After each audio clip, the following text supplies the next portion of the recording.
በስመ አብ ወወልድ ወመንፈስ ቅዱስ አሐዱ አምላክ አሜን። በሀገራችን በኢትዮጵያ በገጠርና በከተማ የምትኖሩ ከሀገር ውጭ በተለያዩ አህጉር የምትኖሩ የሀገራችንን ዳር ለመጠበቅና ለማስከበር በየጠረፉ ቆማችሁ የምትገኙ በህመም ምክንያት በየጸበሉና በየሆስፒታሉ ያላችሁ እንዲሁም የህግ ታራሚዎች ሆናችሁ በየማረሚያ ቤቱ የምትገኙ ኢትዮጵያውያንና ኢትዮጵያውያት በሙሉ በትንሣኤው የህይወት መንገድን ያሳየን ጌታችን አምላካችንና መድኃኒታችን ኢየሱስ ክርስቶስ እንኳን ለ2017 ዓመተ ምህረት በዓለ ትንሣኤው በሰላም አደረሰን አደረሳችሁ። ወአርአይከኒ ፍኖተ ሕይወት የሕይወትን መንገድ አሳየኸኝ። መዝሙር 15 ቁጥር 9-11 ሕይወት በዓለመ ፍጡራን ውስጥ ከሚገኘው ድንቅ ነገር ሁሉ ተወዳዳሪ የሌላት ድንቅ ነገር ናት።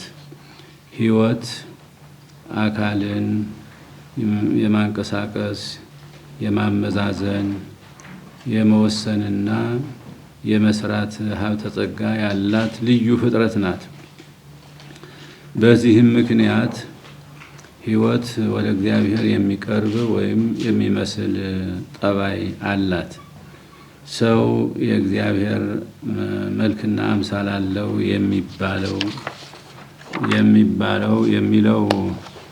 የሚለው መጽሐፍ ቅዱሳዊ አስተምህሮም ከዚህ ጋር የሚስማማ ነው። ሕይወት ከእግዚአብሔር ጋር በቀጥታ የተጣበቀ ወይም የተሳሰረ ግንኙነት አላት።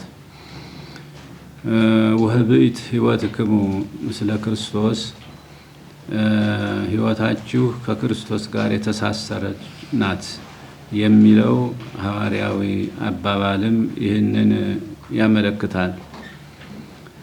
ሕይወት ፈጣሪንና የፈጣሪ እርዳታን ስትሻ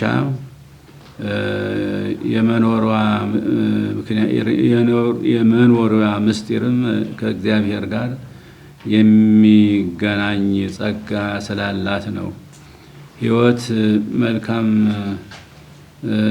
ስትሰራ ደስተኛ፣ ክፉ ስትሰራ ደግሞ ስቅቅተኛ የምትሆንበት ምክንያትም ከእግዚአብሔር ጋር የሚያገናኛት ጸጋ ስለሚነግራት ነው። ምክንያቱም መልካምን መውደድ፣ ክፉን መጥላት የእግዚአብሔር የማይለወጥ ጠባይ ስለሆነ ክፉን ሰርታ ከእርሱ ጋር በደስታና በነፃነት መኖር በፍጹም አትችልምና ነው።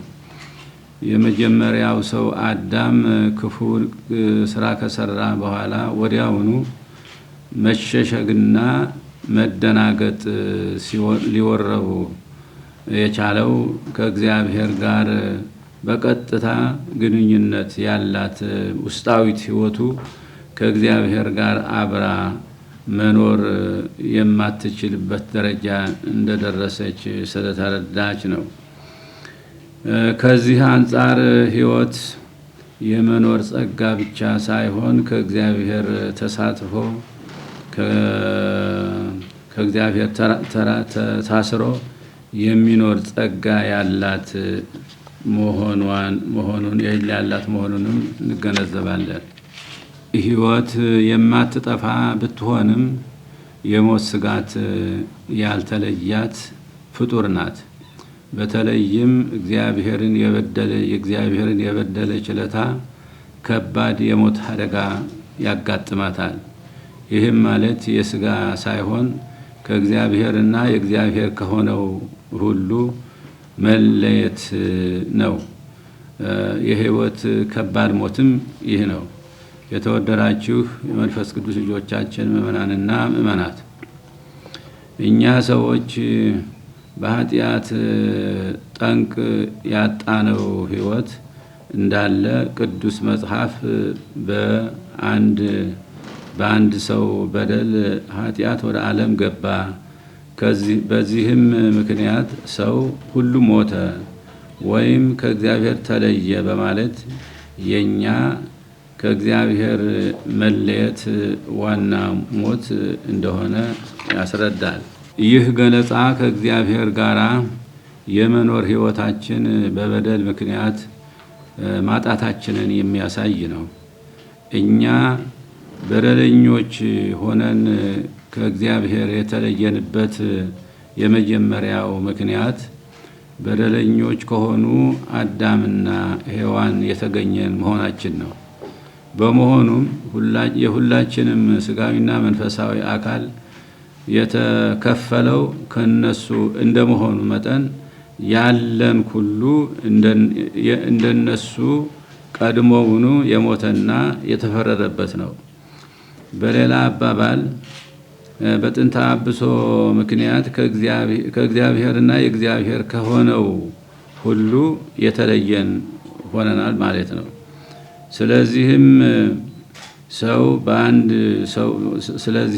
ስለዚህም ነው በአንድ ሰው በደል ምክንያት ሁሉም ሞተ ብሎ እግዚአብሔር ያሳወቀን። ጥንተ አብሶ ወይም የውርስ ኃጢአት የሚባለው ይህ ነው። ከዚህም ጋር ከእግዚአብሔር የለየን የውርስ ኃጢአት ሳይበቃን በየሰዓቱ በየዕለቱ በምንፈጽመው ክፉ ተግባር በበደል ላይ በደል እየጨመርን በመቀጠላችን በጨለማ ላይ ተጨማሪ የጨለማ ጥላ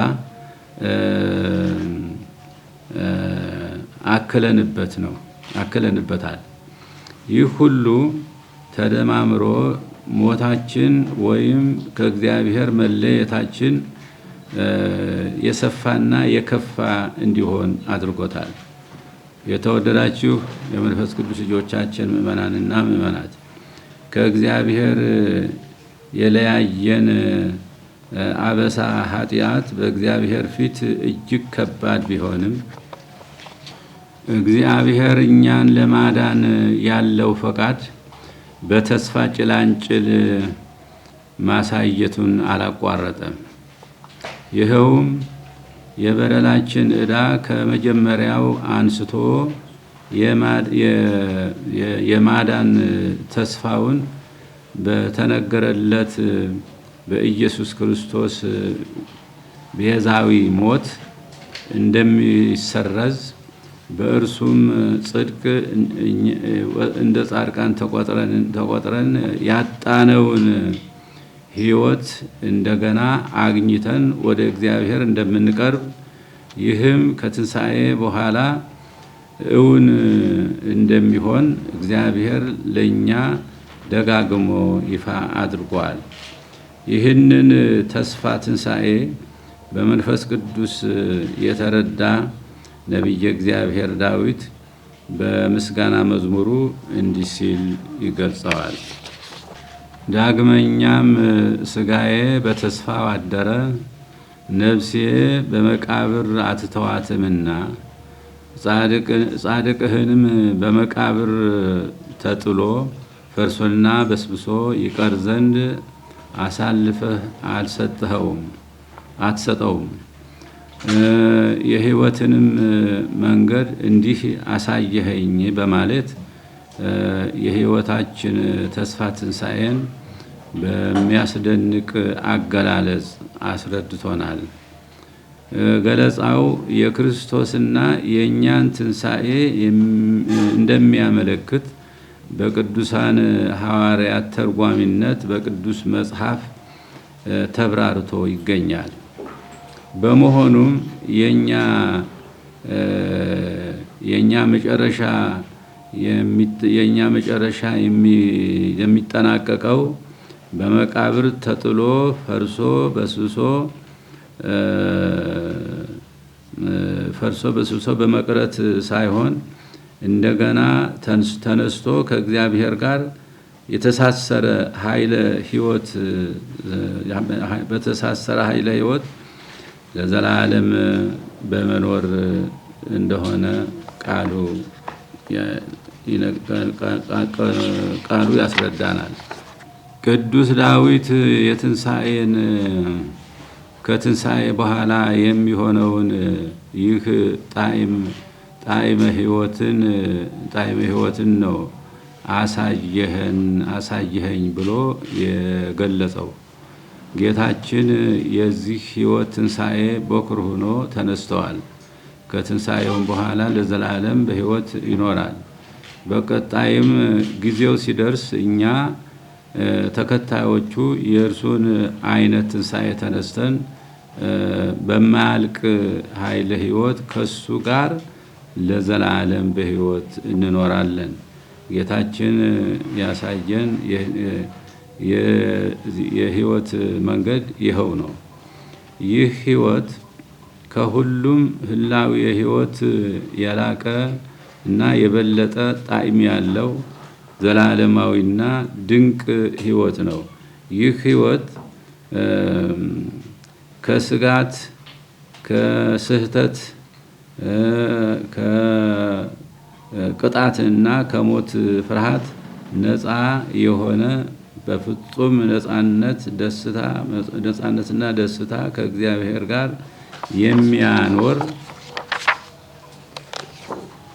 የሚያኖር ሕይወት ስለሆነ ሁላችንም ወደዚህ ሕይወት ለመድረስ በእምነት እንተጋለን።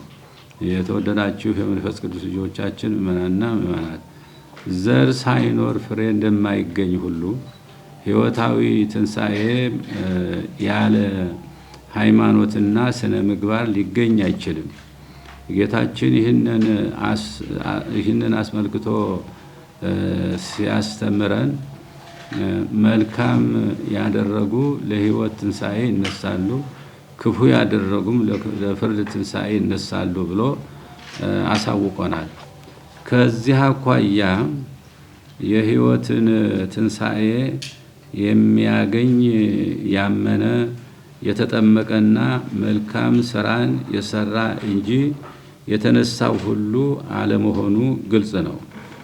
የመነሳቱ ሁሉም የግድ ይነሳል። ነገር ግን ከትንሣኤ በኋላ የሚጠብቀን ሕይወት በዚህ ዓለም በሕይወተ ሥጋ ሳለን በሰራነው ሥራ የሚወሰን እንደሆነ ጌታችን በማያሻማ ሁኔታ አረጋግጦልናል። ስለሆነ የመጨረሻው ዕድላችን የተንጠለጠለው እምነትን ተከትለን በምንሰራው ሥራ ላይ መሆኑን ላፍታ መዘንጋት የለብንም። ዛሬ ከሰው አእምሮ በእጅጉ እየራቀ የሚገኘው ይኸው እምነትና ስነ ምግባር ነው። ሰዎች ከእምነትና ከመልካም ስነ ምግባር በራቁ ቁጥር ሕይወት መራራ እንድትሆን ትገደዳለች። እኛ ኢትዮጵያውያን ከጥንት ጀምሮ በእምነትና በስነ ምግባር እየተመራን በደልን በይቅርታ እየዘጋን እስከ ጋብቻ በሚዘልቅ ባህለ እርቅ ደምን እያደረቅን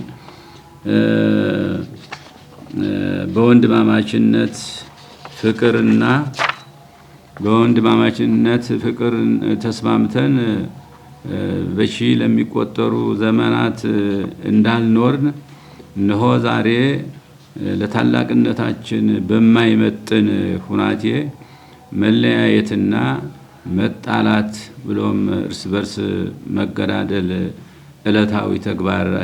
ዕለታዊ ተግባራችን አድርገን እንገኛለን። ይህ በጣም አሳዛኝ ክስተት ነው። ይህንን ሳናስተካክል የምናከብረው በዓለ ትንሣኤም እዚህ ግባ የሚባል ደስታ ሊያስገኝልን እንደማይችል የታወቀ ነው። እየሆነ ያለው ሁሉ ማንንም አይጠቅምም። በእርቅ በይቅርታና በውይይት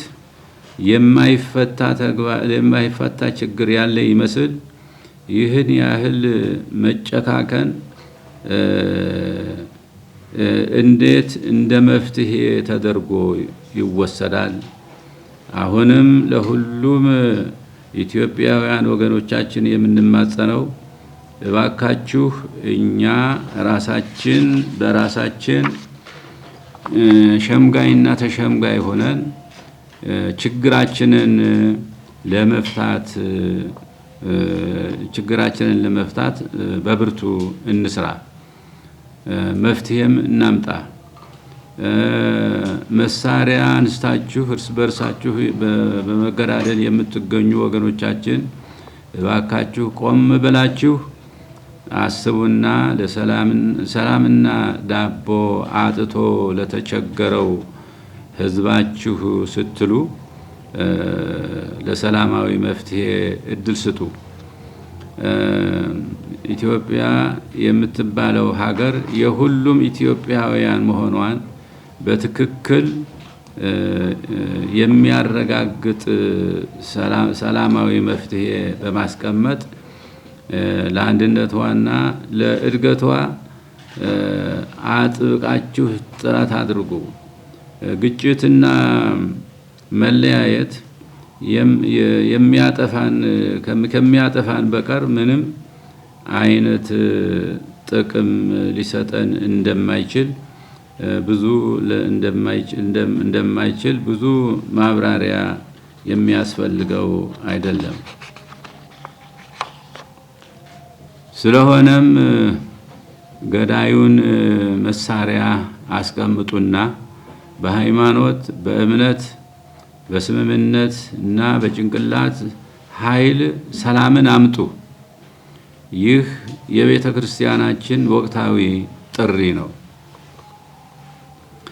በመጨረሻም በልዩ ልዩ ምክንያት ከሞቀ ቤታቸው ተፈናቅለው በየአካባቢው በረሃብ